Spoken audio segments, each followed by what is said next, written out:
Hi viewers. ഒരു pimples പോലും വരാത്ത ഗേൾസ് കുറവായിരിക്കും അല്ലേ? എല്ലാവരുടെയും ഒരു മെയിൻ ഇഷ്യൂ ആണ് നമുക്കൊരു ഏജ് കഴിഞ്ഞിട്ടുണ്ടെങ്കിൽ ഫേസിൽ നിറയെ പിമ്പിൾസ് വരിക എന്നുള്ളത് അല്ലേ?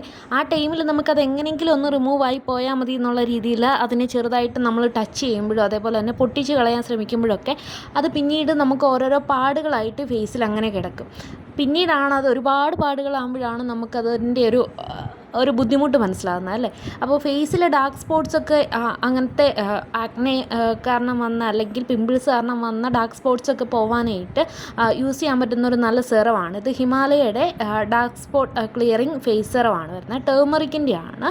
നമുക്ക് ഇപ്പോൾ ഓയിലി സ്കിന്നൊക്കെ ഉള്ളവർക്കാണെന്നുണ്ടെങ്കിൽ അത്യാവശ്യം ഏത് പ്രൊഡക്റ്റ് യൂസ് ചെയ്താലും സ്റ്റിക്കി പോലെ തോന്നും. അതായത് നമുക്ക് ഒരുപാട് നേരം ഫേസിൽ അങ്ങനെ വെക്കാനായിട്ട് തോന്നില്ല. കാരണം സ്റ്റിക്കി ടൈപ്പ് ആയതുകൊണ്ട് ഓയിലി സ്കിൻ ഉള്ളവർക്ക് പ്രത്യേകിച്ച് ഒരു ബുദ്ധിമുട്ട് തോന്നും.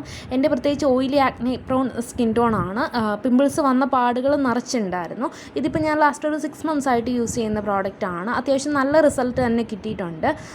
ഇനിഷ്യലി നല്ലതായിട്ട് അത് നമുക്ക് ഒറ്റയടിക്ക് റിമൂവ് ആവുകയല്ല ചെയ്യുന്നത്, നമുക്കത് ഫേസിൽ നിന്ന് ഫെയ്ഡായി വരികയാണ് ചെയ്യുന്നത്. ഇതെൻ്റെ സെക്കൻഡ് ബോട്ടിലാണ്, ഞാൻ യൂസ് ചെയ്യുന്ന സെക്കൻഡ് ബോട്ടിലാണ്. അപ്പോൾ ഈ ഒരു പ്രൈസ് റേഞ്ചിൽ ഇതിന് ഏകദേശം ഒരു 250 ആ റേഞ്ചിലാണ് പ്രൈസ് വരുന്നത്. ഈ ഒരു പ്രൈസ് റേഞ്ചിൽ ഇതൊരു അടിപൊളി പ്രോഡക്റ്റാണ്. നമുക്ക് സ്കിന്നിൽ അപ്ലൈ ചെയ്തതിന് ശേഷം ഇൻസ്റ്റൻ്റ്ലി അത് അബ്സോർവ് ആയി പോകുന്നതാണ്. അതുകൊണ്ട് തന്നെ നമുക്കതിൻ്റെ ഒരു ബുദ്ധിമുട്ട് തോന്നത്തില്ല, ഫേസിൽ ഇരിക്കുന്നതിൻ്റെ ഒരു ബുദ്ധിമുട്ട് തോന്നത്തില്ല. ഇത് ഞാൻ യൂസ് ചെയ്യുന്ന ഓവർനൈറ്റ് ആണ്. മോർണിംഗ് വാഷ് ചെയ്ത് കളയും.